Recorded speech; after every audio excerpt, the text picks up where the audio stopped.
From 1984, it's the adventures of Buckaroo Banzai across the 8th dimension. And as a kid, because of that title, I knew I was going to love this movie. I even bought the tie-in novel ahead of time. I went to the movie, and I didn't understand it. So I read the book, and I couldn't understand it. Then I rewatched the film as an adult, and I still didn't understand it. I realized I wasn't familiar enough with the source material upon which it was based, which were the pulp comics of Doc Savage. It was paying tribute to those, and since I didn't understand those, I got some, I read them, and then I rewatched the movie. And I still didn't understand it. It wasn't until I saw a clip of a video by Kevin Smith where he referenced this as a piece of art that I started to think about it. And I thought about the comparison. I realized that sometimes I see a piece of art and I don't know what the artist is trying to convey. But that doesn't matter. The artist knew what they were trying to convey. They don't care what you get out of it. And then I rewatched Buckaroo Banzai. And I understood it. Yeah, I don't know, go figure.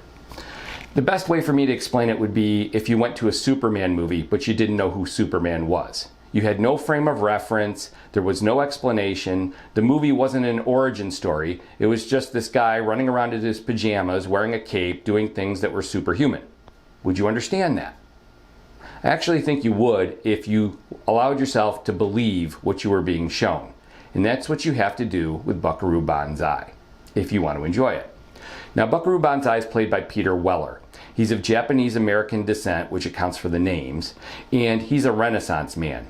He's an astrophysicist, a neurosurgeon, an adventurer, and a rock star. And he's surrounded himself with other Renaissance men called the Hong Kong Cavaliers. Some of them are played by Jeff Goldblum, Clancy Brown, Lewis Smith, some other genre actors. They provide a lot of atmosphere. They're all very unique and different and have interesting character traits. The basic premise of the storyline here is that Banzai travels interdimensionally when he's trying to break a land speed record. And when he does that, he releases some aliens. He shows them a way out of the 8th dimension where they're trapped.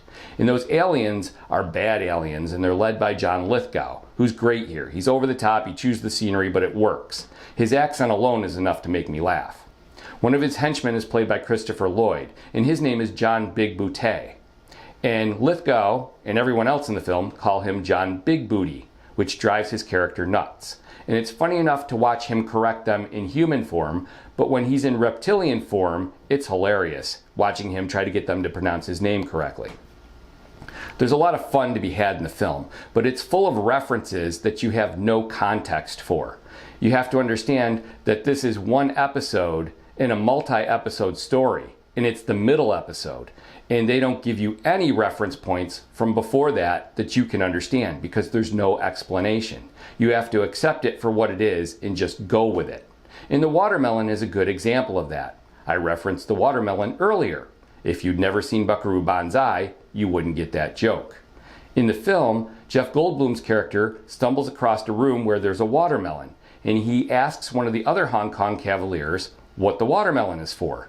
And Reno, that Hong Kong Cavalier, says, "I'll tell you later." He never does. It's a reference to an earlier episode that we haven't seen, because it was never made. It would be like watching Indiana Jones and the Last Crusade, having never seen Raiders of the Lost Ark. When Indy and Elsa are in the catacombs underneath the church, and he sees the silhouette of the Ark, and he says it's the Ark of the Covenant, and she says, "Are you sure?" And he says, "Pretty sure." We all laugh in the audience because we've seen Raiders of the Lost Ark. But if you hadn't, you wouldn't get that joke. And that's what the watermelon is. This was a franchise that was never a franchise. When they made the film as though there were several films before it, and there would be films after it. In fact, they planned films after it, but there wouldn't be any sequels because this got destroyed at the box office in 1984. It was up against the likes of Star Trek III, The Search for Spock, Indiana Jones and the Temple of Doom, and Megaforce. Yeah, that's a story for another time. In any case, they had done some decent world building here. They created some nice characters that could be a lot of fun. Some of those characters, some of the Hong Kong Cavaliers, might have even been spun off into their own individual adventures. Because in essence, this is much like the Avengers, where a bunch of different heroes were brought together to work as a team.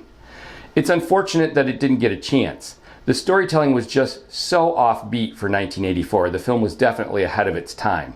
Since then, we've had other genre series like Firefly and Farscape, And if you watch Buckaroo Banzai now, having those in the lexicon, you understand it much better. But if you give it a chance, it's a fun film if you allow it to be what it is. So am I recommending it? That's a tough one.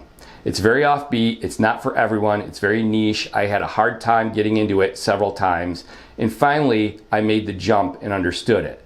So if you're looking for something offbeat and you want to give it a chance, you might enjoy it.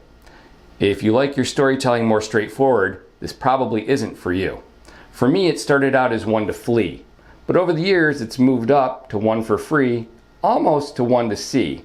And I really do enjoy the performances here and the characters. Peter Weller, John Lithgow are both exceptional in the film. So there you go. Wherever you are. See, that's a reference to the film, but it's backwards and I inverted it to make it funny. Yeah, never mind, it doesn't matter. See what I did there? Oh, Daddy.